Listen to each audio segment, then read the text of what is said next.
Dobro. History. Archive. Welcome to the deep dive. Today, we're going somewhere.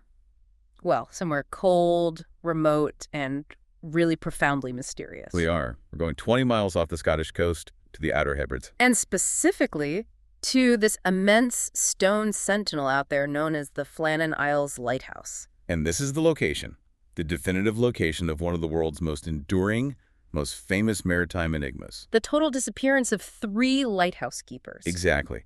3 seasoned professional keepers, James Ducat, Thomas Marshall, and Donald MacArthur, who in December of 1900 just vanished. They just vanished, without a trace, from this massive solid stone tower that was, built to be a fortress against the sea. A sanctuary. And look, if you've heard this story before, you have almost certainly come across the myths. Oh, absolutely. The big The wing. untouched meal on the kitchen table, the overturned chair. The fake logbook entries that describe, madness and terror and these cryptic last words. Right. So our mission today, it's surgical. We are stripping away every single layer of that folklore. We're leaving the poets and the pulp magazine writers behind. We have to focus solely on the primary evidence, the physical stuff. The things that were actually gathered by the official investigators on the scene. Superintendent Robert Muirhead and the relief keeper Joseph Moore. We're going forensic on this, and we're going deep. And we are going to sort of preview our conclusion right at the top. Yeah, let's just get it out there. Because this is a deep dive into the truth, which it turns out is a story of just catastrophic physics, not phantoms. Right. The evidence, the indisputable physical damage that was left on that island, it shows this was not murder, it wasn't insanity or, anything supernatural. It was a singular, devastating environmental event. A geo-amplified wave strike. That's the term. Engineers might call it a kind of specialized water hammer effect, where the island's own geology, its own unique, aggressive geology, was turned against the men. And it defeated them instantly. Instantly. That sounds almost more terrifying than a ghost story.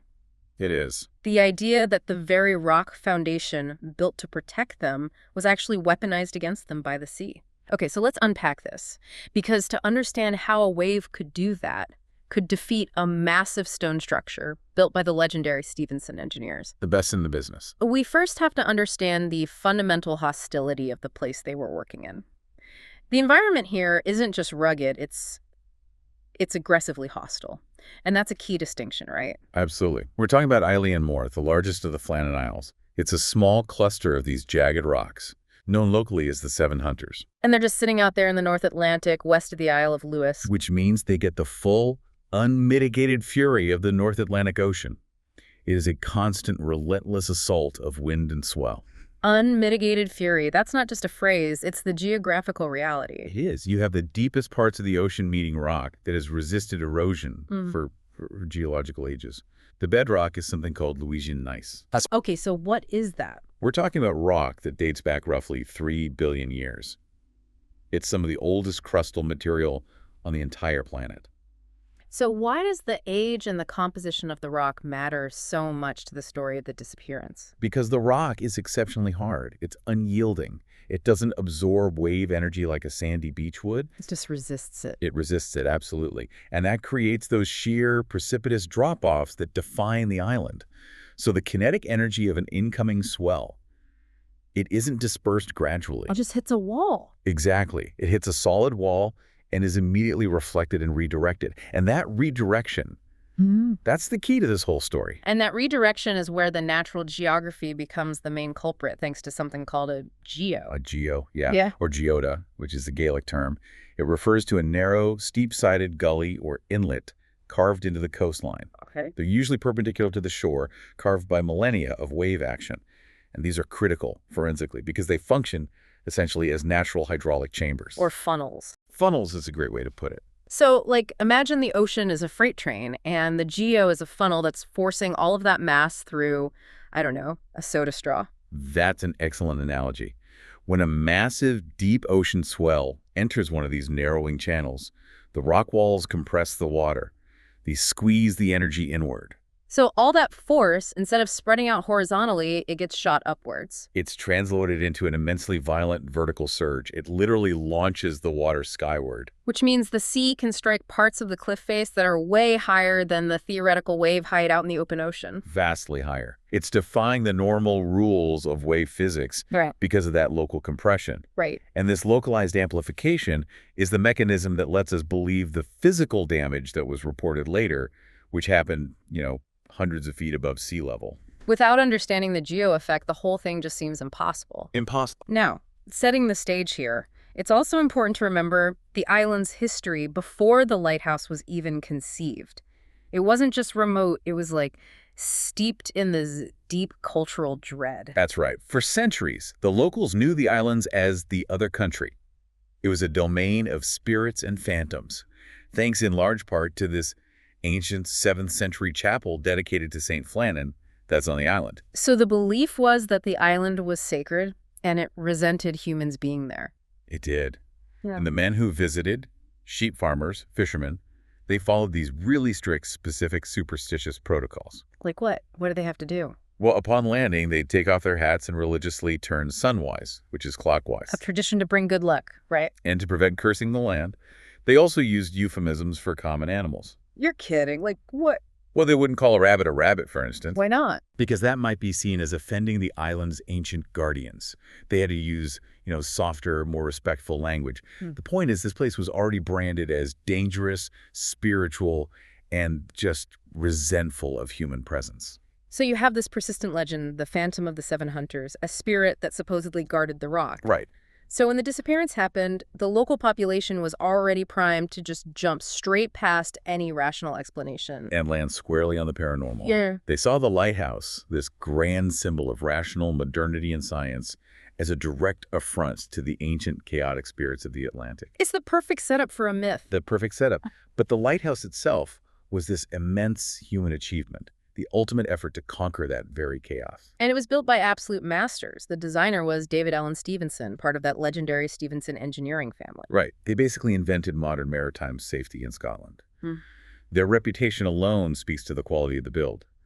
Construction started in 1895, took 4 years, and cost a staggering 6,914 feet. Which was an astronomical sum for a late 19th century project. And that cost, it really just shows you what a complete nightmare the logistics were. I want to spend a second on those logistics because they really underline how tough the keeper's job was.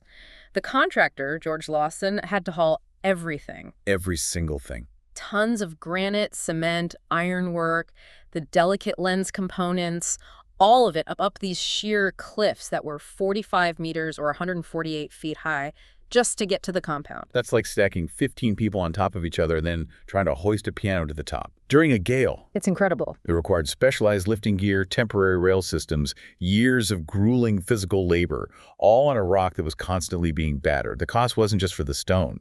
It was for the complexity of defying gravity and the North Atlantic. So let's look at the finished lighthouse. The tower itself was 23 meters, 75 feet high. But the crucial number is the focal plane. The height of the light itself. Which was 101 meters or 331 feet above sea level. An immense elevation. Absolutely necessary to clear the spray and fog, giving it a range of 20 nautical miles. And the tech inside was cutting edge for the time. The hyper-radiant Fresnel lens. A marvel of optical engineering. It used these precise glass prisms arranged in rings. So instead of just a simple mirror... Right, it used refraction. Yeah. It bent the light from this central paraffin vapor burner, magnifying the light source hundreds of times, projecting this narrow, extremely powerful beam out to sea. And the light itself had a distinct pattern. 2 short, brilliant flashes every 30 seconds.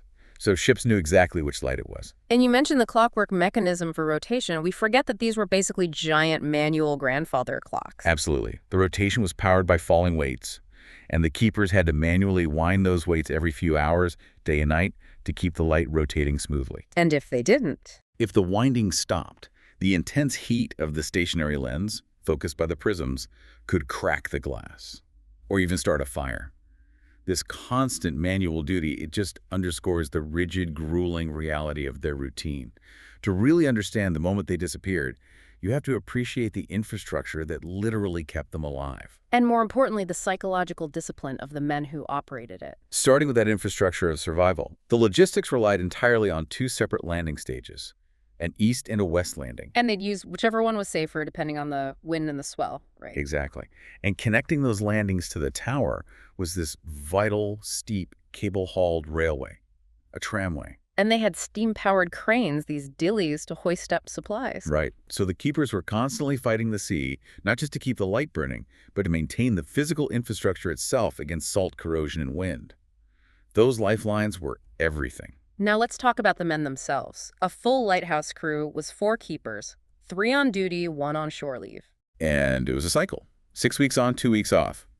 In December 1900, we had James 𝐏𝐿𝐃, the principal keeper, Thomas Marshall, the second assistant, and Donald MacArthur, the occasional keeper. Let's start with James 𝐏𝐿𝐃. He was 43, the most senior man. Right. He was from Leith, had over 20 years of continuous service.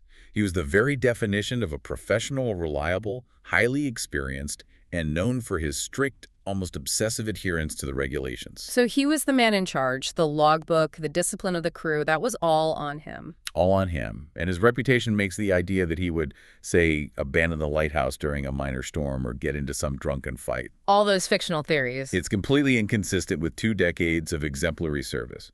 His record was gold standard. It makes any explanation involving an internal breakdown extremely improbable. Okay, then there was Thomas Marshall, 28 years old, the second assistant. The junior member. He was competent, reliable, and it's important to note that later myths often try to paint him as emotionally fragile. The fake logs claim he was crying. Right. Total fabrication. The actual NLB records portray him as a standard, hardy young Scotsman, perfectly capable of the heavy physical labor required. And finally, Donald MacArthur. He was 40, an occasional keeper. And he was only there because he was covering for the first assistant, who was ill. He was a veteran mariner, trusted enough to be brought in at short notice to such a crucial post. And this is where the fiction really took liberties. Absolutely. Fiction later characterized MacArthur as volatile or a tough tavern brawler. Huh? We need to state this explicitly. The Northern Lighthouse Board records have 0 official evidence to support any of this. No instability, no violence, nothing. Nothing. He was a trusted, experienced employee, hired precisely because he could handle the extreme psychological and physical rigors of the job. So we have 3 disciplined professional men, and that context is so vital when you think about the psychological reality of their work. Which was grueling monotony, interspersed with moments of pure, abject terror during storms. Living in such close quarters on a tiny rock, that creates immense psychological strain.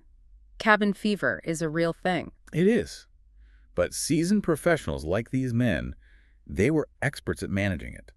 Their rigid routine eating at set times, performing duties on schedule, logging observations precisely, that was their psychological defense mechanism. It kept things in order. It maintained social order, and it combated the isolation. Which brings us to a crucial fact that's so often overlooked. When the investigators finally got into the tower, the station was found clean, the lamp was trimmed, the kitchen was tidy. That's the ultimate proof.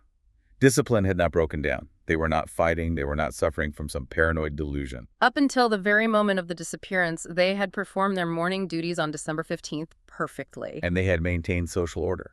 That finding, the impeccable tidiness and maintenance, it utterly eliminates internal conflict or a gradual psychological breakdown as the primary cause. Something instantaneous and external must have happened. Okay, so if we accept that the professional discipline inside the tower was perfect, we have to ask, when exactly did that discipline end?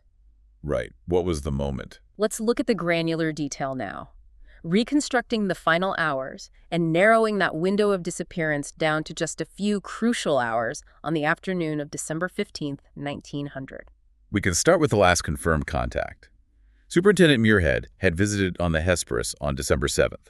He did a full inspection, and the station got an excellent report. So for the next week, everything was normal. Normal operations. The crucial shift happens on Saturday, December 15th.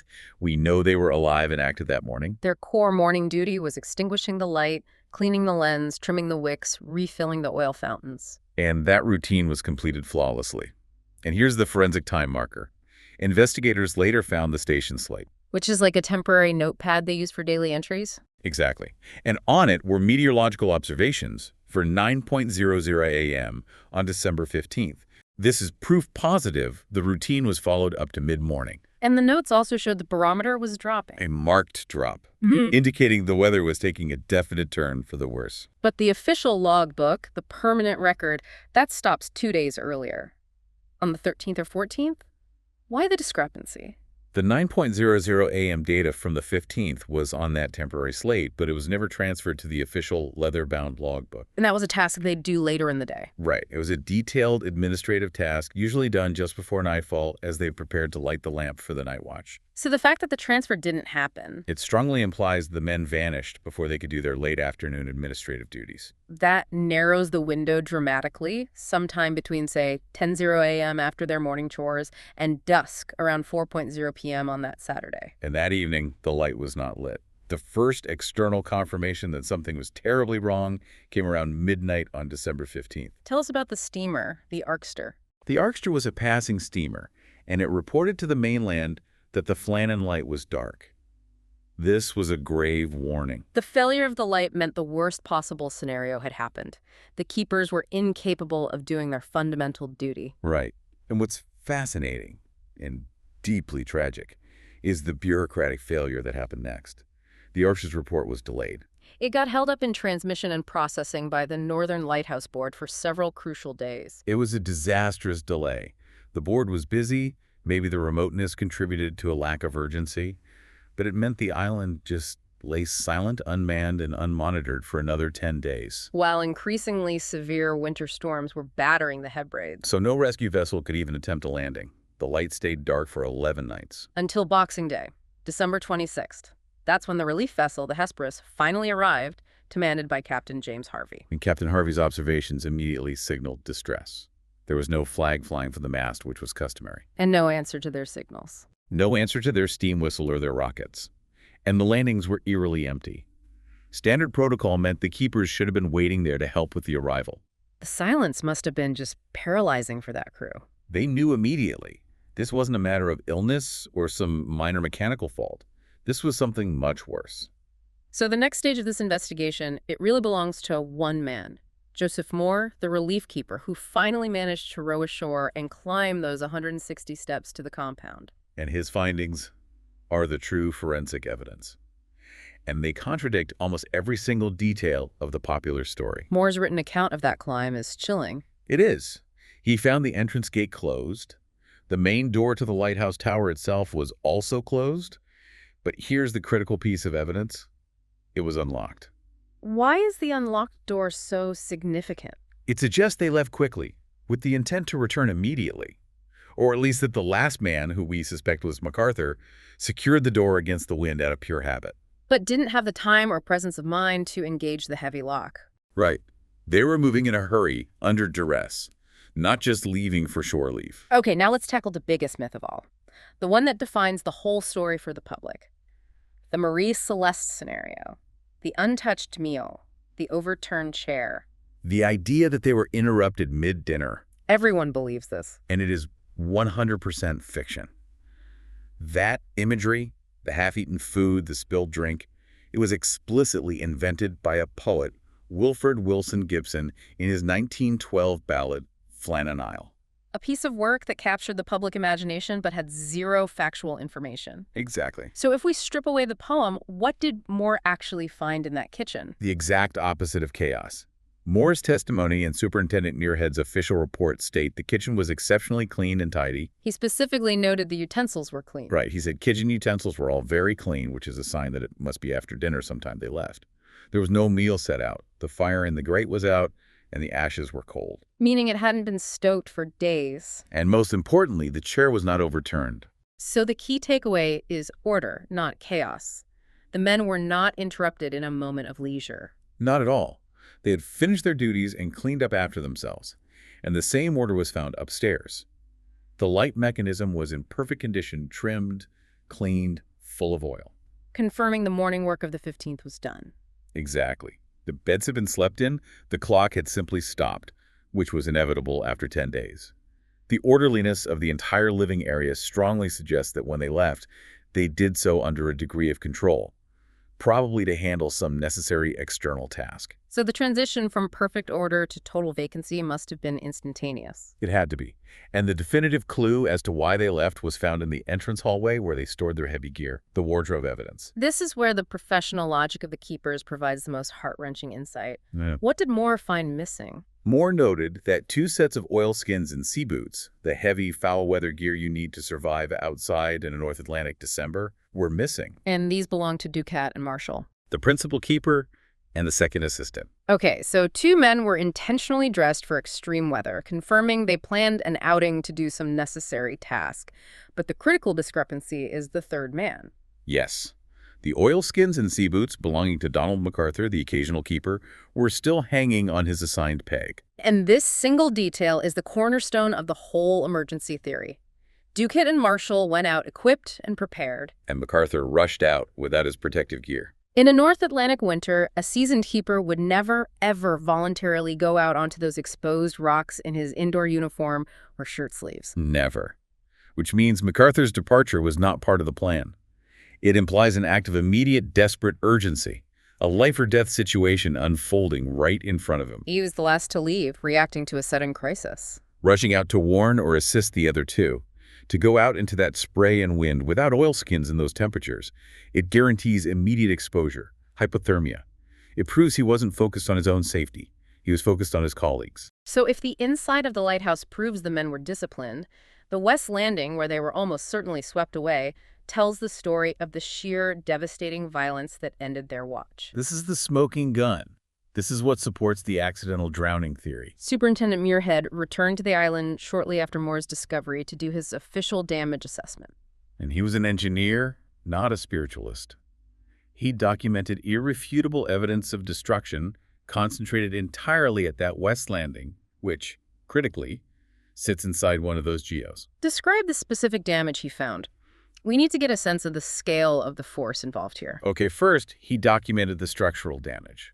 A substantial section of iron railings along the concrete tramway path had been forcefully displaced and severely twisted. And these were railings cemented deep into the rock, built to withstand gales. Right. The fact that they were twisted shows a huge directional force. But the truly mind-boggling evidence is about the elevation. This is what gets me. Muirhead found a heavy wooden supply box. This box was bolted down. It held vital mooring ropes and landing tackle. It had been completely broken apart, its contents strewn everywhere. And this box was secured at an elevation of 110 feet, 33 meters above the high water mark. I have to stop you there. A wave reached 110 feet high and hit with enough kinetic energy to shatter a thick, bolted-down industrial box. That is beyond the scale of a normal storm. But the force was even more incomprehensible. Muirhead documented a massive block of stone. He estimated it weighed upwards of 20 hundredweight. Which is over a ton. Over a ton. It had been dislodged from its position higher up the cliff face and carried down onto the path. A ton. That's the weight of a small car. Well, yeah. For the Northern Lighthouse Board to record that, it had to be irrefutable. It defied all previous engineering calculations for wave force. And on top of that, a life buoy attached at the 110-foot mark had vanished entirely. Turf was ripped away from the very top of the cliff. Suggesting spray or wind force reached an elevation over 200 feet. This is not storm damage. This is evidence of a catastrophic, localized run-up. And this brings us back to the science. The geo-amplified water hammer. Let's detail how the geology produced this almost impossible force. There are 2 hydraulic mechanisms created by the geo. The first is constructive interference. When multiple high-energy swells enter that narrowing inlet, they're energy waves. They combine. They align and amplify each other, dramatically increasing the surface wave height far beyond the sum of their parts. It's that compression funnel effect in action. So the wave energy is focused, concentrating all that momentum into one powerful vertical jet. And the second mechanism is the water hammer. Right. The Aleutian gneiss cliffs are hard, and they have undercuts and small caves. Yeah. If a massive amplified wave rushes into the geo and traps a pocket of air against one of those undercuts, the air gets compressed violently by the force of the water column slamming into it. And when the water recedes rapidly, that highly compressed air expands explosively. Like a shock wave. A hydraulic shock wave. Powerful enough to shatter concrete, twist iron, and dislodge a 1-ton block of stone high up a cliff. So this wasn't just a rogue wave, this was a perfect storm of environmental conditions. A large swell meeting the specific unique geology of that GO2 produced a localized explosive surge. Exactly. The vertical run-up in that specific geo meant a large but maybe survivable 10-meter swell could generate a focused surge of 30 meters or more, well over 100 feet. And Muirhead, the engineer, he saw this and knew. He recognized that this sheer force alone was enough to explain the missing men. His official conclusion was stark. An unexpectedly large roller had come up, and coming down upon them swept them away with resistless force. And that remains the official scientific conclusion. Okay, so if the physical evidence, the twisted iron, the 110-foot destruction, the missing oilskins, if it all points so clearly to an industrial accident driven by physics, why has the myth of the unsolved mystery persisted for over 120 years? Because captivating fiction is infinitely more viral than forensic facts. We have to address how the public narrative was just completely hijacked by sensationalists who wanted a better story. The primary source of the whole psychological narrative, the one that makes everyone think the men went mad, is the fabricated logbook. Tell us about the true strange stories hoax. Okay, the famous dramatic log entries that are quoted everywhere. Claims that Keeper Marshall was crying, that Ducat was irritable. And the final ominous entry, storm ended, sea calm, God is over all. Total fiction. 100% fiction. They are non-existent in the official NLB archives. So where did this incredibly pervasive detail come from? It originated from a 1929 Pulp magazine article. Pulp magazines thrived on sensationalism. The article by a writer named John L. Spivak was titled True Strange Stories. And he just made it up. He fabricated the entire internal dialogue wholesale. He inserted personal distress and biblical fear into the records to create a sensational, marketable narrative for the public. And these fictional entries are easily disproven not just by the archives, but by logic. For instance, the logs claimed a massive gale was raging on December 12th and 13th. Correct. But meteorological records from nearby stations show the weather on those days was relatively calm. The only serious storm hit on the 15th. Plus, professional keepers just wouldn't write that stuff in the official log. Never. They did not write personal feelings, spiritual crises, or, crucially, observations about their colleagues being irritable or crying. That would have been an instant violation of regulations, grounds for dismissal. The entries are ludicrously unprofessional, which is why they are so transparently fake. But the damage was done. Once they were published, they were quoted as fact in countless books and documentaries. And it cemented the idea that the men were suffering from paranoia or madness.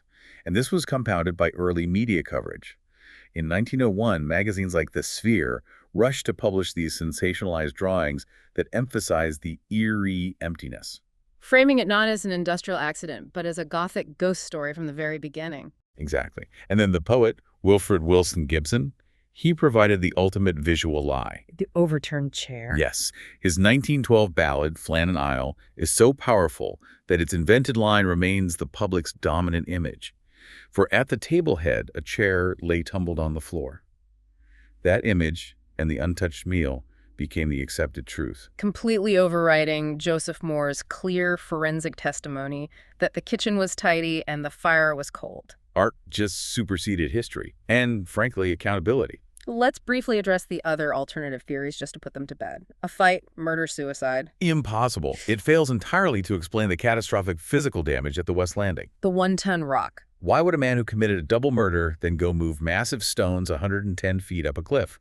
The clean kitchen also suggests no struggle. What about foreign abduction? Spies or pirates? Highly unlikely for 1900. The Flannan Isles were strategically insignificant.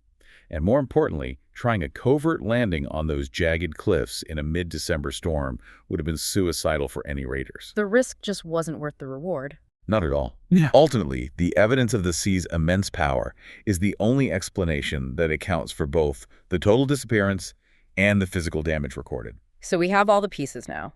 The disciplinary adherence inside the tower, the critical wardrobe evidence, the timeline narrowed to a few afternoon hours, and the catastrophic physical damage at 110 feet. Let's put it all together. Let's synthesize this into the final, most probable sequence of events.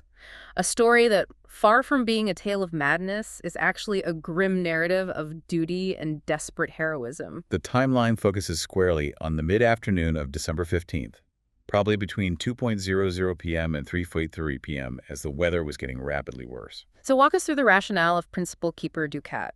He was known for his strict adherence to regulations. Why would he and Marshall leave the safety of the tower and go down to the exposed West Landing? Duty and regulation. Dukett's primary concern would have been the station's equipment. He saw the rising swells and knew that the supply box at 110 feet, which held vital ropes and tackle for the relief vessel. It was in the spray zone of that geo. Exactly. Losing that equipment wouldn't just be a logistical failure. It would incur a serious fine and official censure from the Northern Lighthouse Board. So this wasn't a desperate rescue mission at first. It was a preemptive, dangerous maintenance job prompted by bad weather and the fear of a board fine. A commitment to industrial duty. Precisely. So Duquette and Marshall, following protocol initially, put on their heavy oilskins and sea boots. They leave the lighthouse, securing the gate, reflexively closing the main door behind them. And Donald MacArthur stays inside. He stays inside, strictly adhering to the fundamental rule. Never leave the light unmanned. He's wearing his indoor uniform. Then the sudden, instantaneous incident that turned maintenance into catastrophe. Duquette and Marshall are working near that supply box, trying to haul the ropes to a safer spot. The sea, magnified by the geo, produces a set of constructive interference waves, or a singular rogue wave. And this is the strike that the physical evidence documents. The box is smashed, the railings twist, the one-ton rock is moved. It's at this moment that MacArthur intervenes. He must have been watching the operation from a vantage point, the lantern room, maybe the compound edge, and he witnesses this catastrophic strike. He sees his colleagues being hit by water, knocked down, maybe even dragged toward the sea. He abandons all protocol instantly. He's driven by adrenaline and the desperate, instantaneous urgency to save his crew. He rushes out, not taking the 30 crucial seconds to put on his oilskins. He closes the door behind him. That mechanical reflex of a keeper securing the station, but leaves it unlocked because speed is everything. And the final tragic sweeping that took all three of them. As MacArthur reaches the danger zone, the final unexpectedly large roller that Muirhead described strikes. Fueled by the water hammer effect, it surges up the geo, clearing 100 feet. All three men, two heavily geared and one exposed, are seized by the deluge. And they're pulled into the churning Atlantic by a force that no human, no matter how strong, could possibly resist. They didn't succumb to madness or violence. They succumbed to extreme physics. The damage assessment is a silent, tragic testament to their final moments. So the Flannan Isles mystery is definitively a tragedy of physics and misfortune. The keepers were experienced and disciplined, following their duties to the letter, but they were defeated by a force of nature that was uniquely amplified by the island's own geology. The evidence inside the tower testifies to their discipline. The evidence at the West Landing testifies to the overwhelming chaotic power of the sea. It's a profound and somber reality.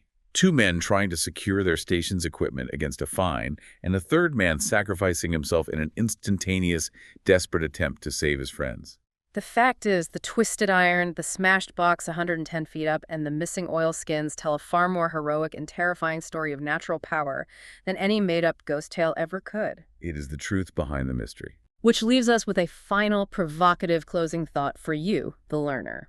The ultimate irony of the lighthouse, especially one built by the pioneering Stevenson family, is that it was the grandest symbol of rational safety and human industrial prowess. It was designed specifically to guide ships and defeat the darkness of the sea. Yet, in the end, that symbol of rational technology could not protect its own keepers from the chaotic, unpredictable physical power of the very sea it was built to guard against. We poured immense resources into conquering the darkness, perfecting the Fresnel lens to pierce the night. But the light was utterly useless against the sheer physical, geo-amplified force of the water. So consider this. What other fundamental scientific principles or forces, whether meteorological, seismic, or gravitational, though we understand them well today, might still overwhelm our modern, rational human infrastructure in one extreme, localized, geo-amplified circumstance? We'll leave you with that. Thank you for joining us for this deep dive into the Flannan Isles.